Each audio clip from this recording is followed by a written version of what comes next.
All right, so now we are solving trig equations, and you are gonna like this. This isn't terrible because you've solved equations forever. You know how to isolate something. And then here's the good news. We are back to the whole circle, right? We're back to saying where on the whole, entire circle is the cosine of x equal to negative a half. Oh, 120 and 240, right? We're back to using everything. There's no restricted domain for equations. And you're so good at solving equations, you might say, I could subtract 3 sine x from both sides, and I could add square root of 3 to both sides. And I see where this is going. It's asking me what angles have a sine of root 3 over 2. Oh, if I'm using the whole circle, 60, 120, right? Done. Here, I'm going to isolate the cosecant. So it's asking what angles have a cosecant of 1. Well, remember that cosecant is essentially sine, right? So it's asking what angle has a sine of 1. 90 has a sine of 1. Right? Done. So easy, right? These are basically linear equations. And you're like, well, it can't just be that easy, right? And so we've got to have some quadratic equations. We have factored similar equations before. 4 sine squared minus 1 is essentially 2 sine minus 1, 2 sine plus 1. So it's asking where is the sine of x either a half or negative a half. Well, we basically have the whole 30-degree family, don't we? 210 and 330 is where sine is a half. 30 and 150, sine is negative half. So the whole 30-degree angle solved that one.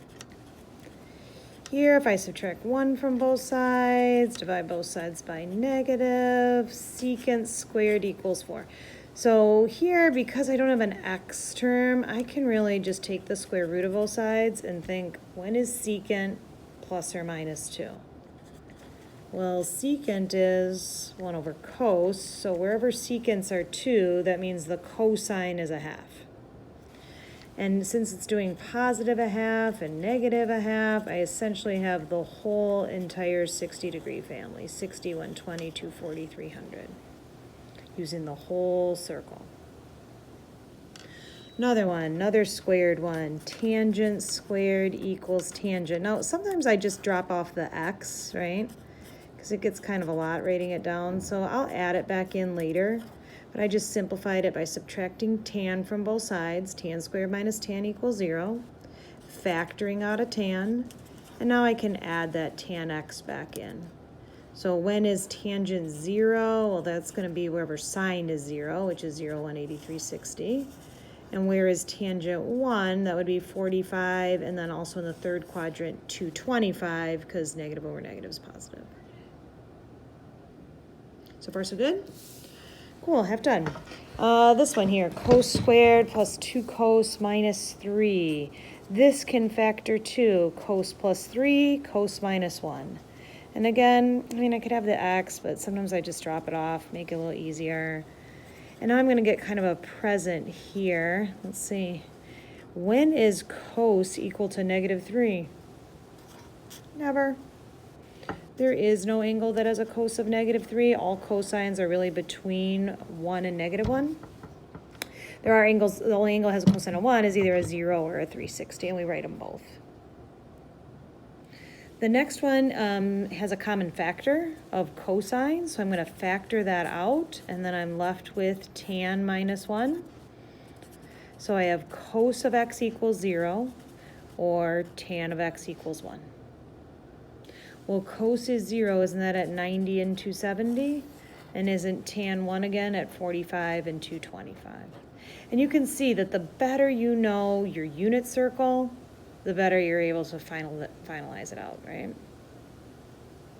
Another one with a common factor here is a common factor again of cosine. So I'm going to factor out a cosine. Root 2 sine minus 1 equals 0. So again, I'm wondering, when does cos equal 0? I added the x back in. And here, if I solve that for sine, it's going to be 1 over root 2. Same thing as root 2 over 2. So again, cos is 0, 9270. Sine is root 2 over 2 at 45, and then sine is also positive in the second quadrant, so 135.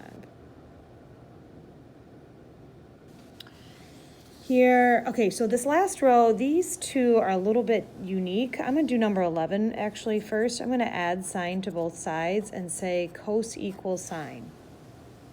I just got to think about that. What angle has a cos equal to the sine?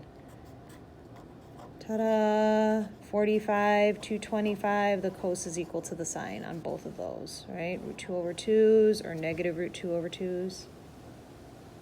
Once we've done that one, this one's not so bad. When does the cos equal the negative of the sine? Well, it's got to be in the 45-degree family as well, but it's the other two, the 135 and the 315. The cos and the sine are the same value, but one's negative, one's positive. And the last one here, we saved the best for last. This has kind of got a couple things going on. It's got a common factor of sine squared that I can pull out, 2 sine squared minus 1. And again, I just kind of canceled out my x's, but I'll add them back in.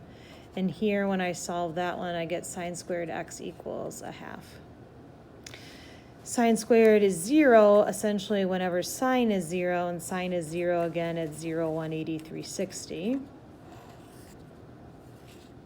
This one, I'm going to square root both sides. So the square root of 1/2 again is root 2 over 2.